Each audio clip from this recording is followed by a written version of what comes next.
magaalada Makka al-Mukarrama waxay ku taalaa dalka Sacuudi Carabiya ee qaaradda Aasiya. Waa magaalada ugu barakeysan ee Islaamka iyo caasimadda gobolka Makka ee gobolka Hijaaz ee galbeedka dalka Sacuudi Carabiya.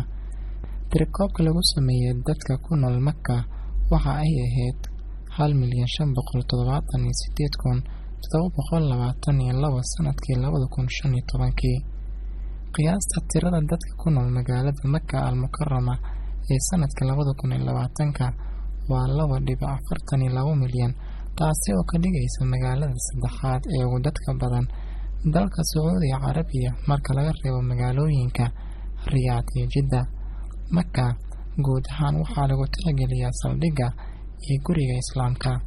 Makka waxa ay diinta Islaamka xushmad u tahay sidii ugu dhashay nabigeena Muxammad naxariis nabadgelyo korkiisa ha ahaatee.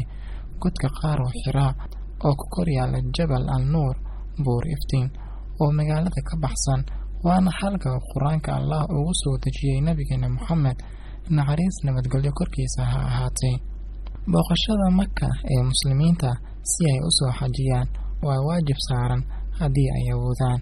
Masjidka weyn ee Makka oo loo yaqaan Masjidka al-Haram ayaa waxaa ku yaala Kacbada, waxaana dhisay ama bilaabay dhismihiisa Nabiyullaahi Ibraahim calayhi salaam iyo wiilkiisa Ismaaciil calayhi salaam. Waa mid ka mid ah goobaha ugu xurmada badan Islaamka iyo jihaynta salaadaha dhammaan muslimiinta oo loo yaqaan qiblada.